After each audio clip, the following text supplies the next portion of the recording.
So just maybe just refresh some folks, even me, how much that you have traveled or where you've gone, some interesting places.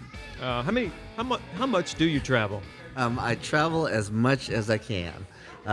So I probably do between 8 and 10 international trips a year. Wow. Um, That's it's almost that's almost one a month. almost one a month. Yeah. Every 6 weeks at the least. Yeah, International trips. international. Is this stuff on a bucket list? Is it something I've got to go there now and I put this? Are you Yeah, trying to knock out as many as you can? I'm trying. It's not really on a list, but I am collecting countries. So I've got 72. Been to 72 countries. 72. 72. 72 countries. Wow. Do you collect magnets? Do they? I Is a don't. refrigerator? Are there that many refrigerator magnets? There probably are. You're a silver spoon guy?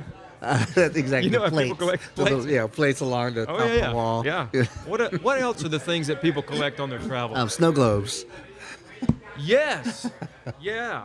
There was an actor, Corbin Burnson, that collects snow globes. Yeah. He was on Psych when finally finished their seasons. For 7 years he was on Psych, and they just did a special I saw on the channel a few years ago, and he has walls of snow globes. I don't know what I would collect. Guitar picks or something. Finding music stores. I just decided not to collect anything because then I move a lot, so you gotta drag all that crap around. Yeah. So I do pictures. So I've got On your tens of thousands of pictures. Right. Yeah, and you archive those and have to find a place to put those where you can find them handily. Do you now when you're traveling? You travel much more than I do. What kind of things do you learn? So when I travel, I usually do Airbnb as opposed to a hotel, so you can be in a neighborhood and you do a little research and figure out what neighborhood you like, and so I usually try and meet people at coffee shops. That's always the easy place to meet folks. Sure. And surprisingly, there are a lot of places in the world where there are not a lot of black people. And so I find that... Really? Really, it turns out. Welcome to Cramples Gap. So, yeah, exactly. Look around. And so I find that it's actually pretty easy to start up a conversation with people. Because they will often ask me things, where am I from?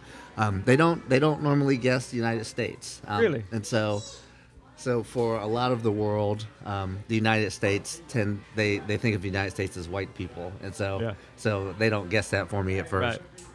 Right.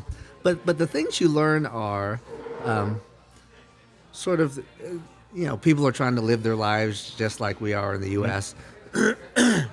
and you see that there's more than one way to do lots of stuff. We've gotten really used to seeing how the world works from an American point of view, but other places in the world do stuff very differently. And since I do coffee so much, just the way other places make coffee is so very different than in the U.S. Lots of places, we do giant cups of coffee. We do coffee jacuzzis. Exactly. Is what we do. And this is actually unusual for the world. Most of the world does the espresso and the tiny cups. Yeah. And that is a cup of coffee. And our tendency. Right. My own tendency, and I had to overcome this when I would go places. They give me this tiny little cup of coffee, so I had to drink 6. And then you're just lit up. You're just fired. See, now you're talking my language. My wife and I owned and operated a cafe for 5 years, something like that. And when I started off, I was really into coffee, so I had a four-group La Marzico espresso machine.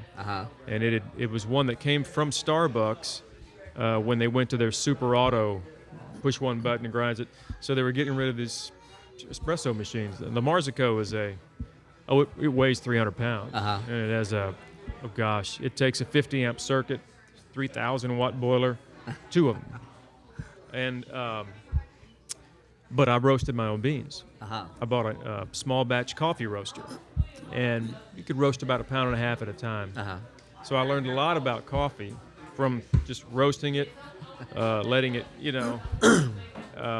the gusseted bags I'd put it in afterwards and sell coffee. You know the little valve that's in there, I think Starbucks invented that. Did they invent that? Yes. Well, it was needed because what I learned is that valve's not there, so we can just smell it. Like squeezing it comes out of there. It's so that the bean can gas out. Yeah. Once you roast a bean, and you probably know this, it gives off CO2 for 48 hours. And if you bag it and seal it up without a release valve, it loses the flavor. It doesn't grow and enrich to its potential, and it will not be flavorful. So it has to gas out. And so yeah, Demitasse cups, Americano, the same thing you're saying, the Americano, which is basically espresso with some hot water, came from our GIs in WW2 going to Italy, and they're like, coffee. and they brought them some, well, too strong, water it down or something. And they were like, Americano, okay, whatever, you Americans. And so it became known as the Americano, which is watered down espresso. Yeah. You knew that, I know, I'm sure. But I did not know that. That intrigued me. And the cappuccino, history of the cappuccino. The Capuchin monks. They would drink, when they were translating the scriptures from Hebrew into Latin, they would stay up at all hours by candlelight, and they started drinking this very strong coffee mixture with some cream in it. That was a kind of the brown of their robes, brown, a light brown, and it became known as a cappuccino from them staying up doing that.